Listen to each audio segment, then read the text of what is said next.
Découvrez dès maintenant votre nouveau portail d'information locale en Meuse, Marne et Haute-Marne. Accédez gratuitement à l'actualité qui vous concerne en temps réel, tous les jours, à tout moment, tout simplement. Retrouvez en plus du direct tous vos programmes en replay ainsi que tous vos jeux concours. Alors, tout de suite, sans plus attendre, rendez-vous sur puissancetélévision.fr. Ce lundi s'est tenue la première réunion du Beauvau de la sécurité. Jean-Pierre Bouquet, maire de Vitry-le-François, était présent. La ville de Saint-Dizier a présenté ses projets pour l'année 2021, mais qu'en pensent les habitants ? Béthencourt-la-Ferrée va revoir l'aménagement urbain de sa commune.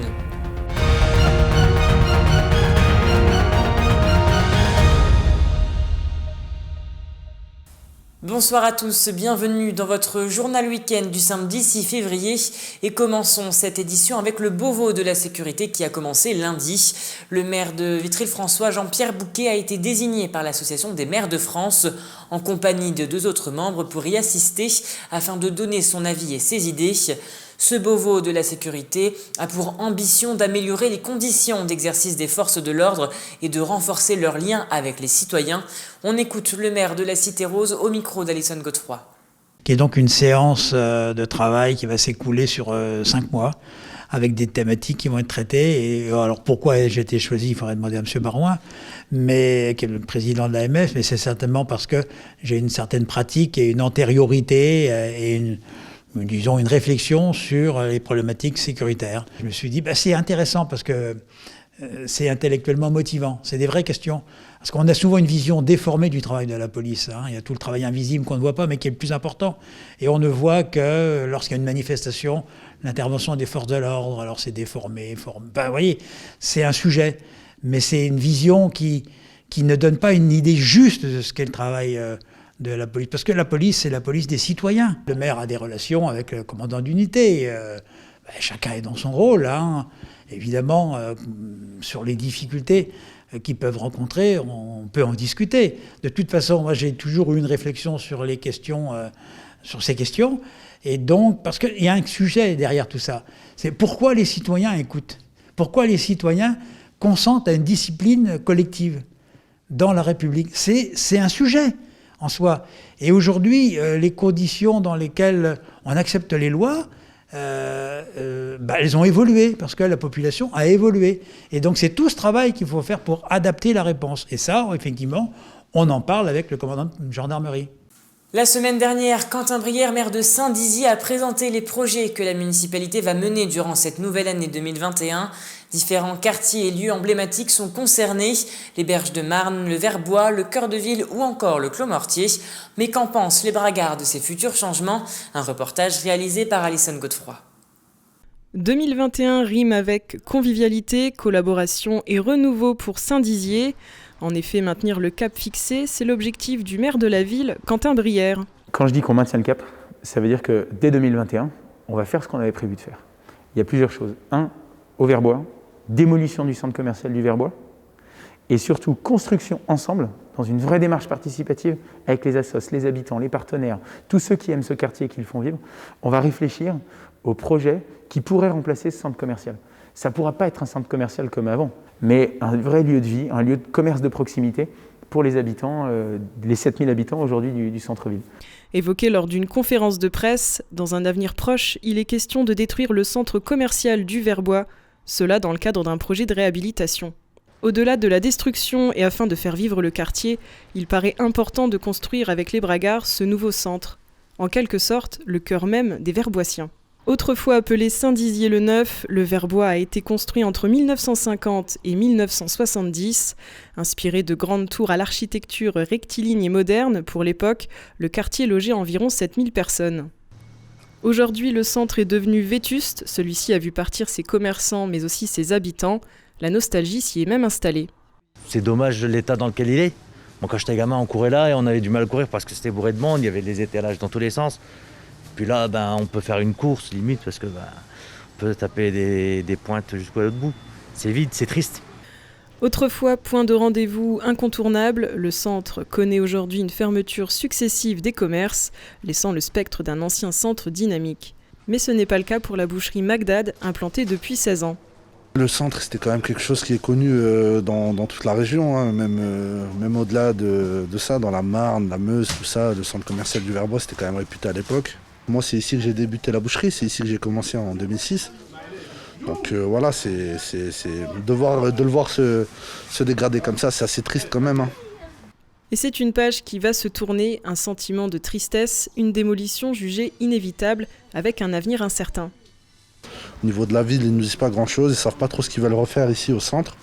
On entend parler de lotissement, on entend parler de plusieurs choses, donc on ne sait pas exactement ce qui va se passer. Au départ, déjà, ils n'ont pas pris en compte nos avis, donc pourquoi ils le feraient par la suite? Pour le moment, ils ont dit qu'ils allaient le faire, ils avaient déjà dit qu'ils allaient le faire auparavant, et ça n'a jamais été fait. Maintenant, c'est des promesses, on verra bien par la suite. Une chose est sûre, la vision demeure commune pour les habitants et commerçants sur le futur centre commercial du quartier. Ce serait bien qu'ils laissent quand même quelque chose ici, quoi, une petite boucherie, une boulangerie, pour pouvoir au moins pour des commerces de proximité, quoi, pour les gens qui sont ici, qui ne sont pas forcément véhiculés ou qui ne peuvent pas forcément marcher, quoi. Un autre centre, mais plus moderne, plus neuf, et qui attire de nouveau du monde. Et puis, ce qu'on a besoin au quotidien, une boucherie, une boulangerie, une petite épicerie, un petit primeur, ce genre de choses. Un avis partagé pour ceux qui viennent d'autres environs. Donc je viens spécialement de Vitry pour chercher ma viande ici.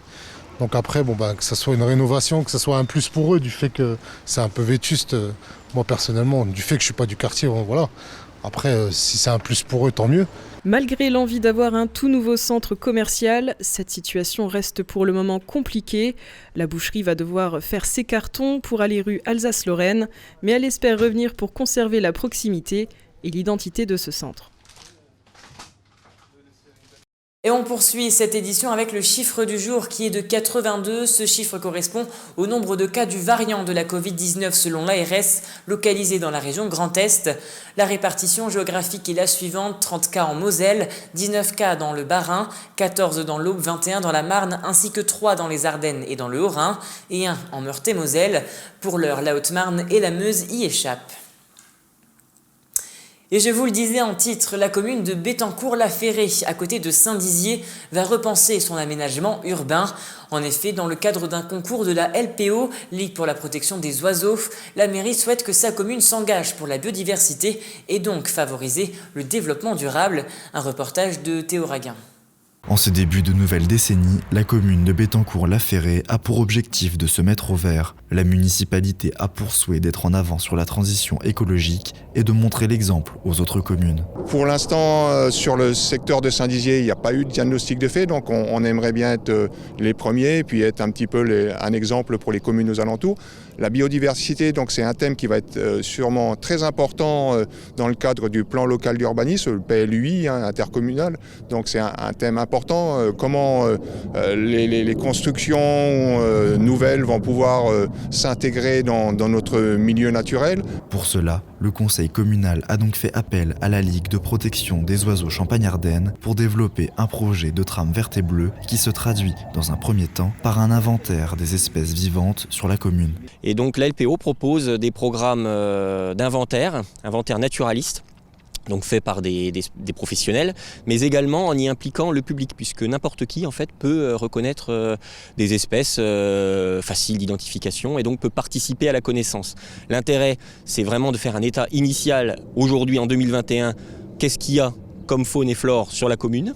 C'est après cet inventaire que les acteurs pourront commencer l'aménagement de la trame verte et bleue, c'est-à-dire créer un réseau d'espaces naturels riches et diversifiés. De créer des éléments comme les mares, les haies, etc., c'est de créer un réseau, ce qu'on appelle les trames vertes et bleues. Donc ça permet en fait aux animaux de se déplacer, surtout dans un contexte ici où on est quand même en contexte périurbain.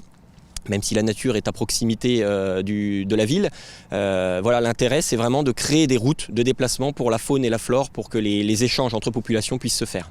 La LPO est formelle, développer des projets de la sorte dans les espaces habités est de plus en plus nécessaire car la situation devient critique. En effet, c'est la nature ordinaire qui est aujourd'hui en déclin et si rien n'est rapidement fait, cela risque d'être irréversible. Avec l'agrandissement des agglomérations, etc., eh bien, les choix ont été faits et souvent au détriment des espaces plus naturels.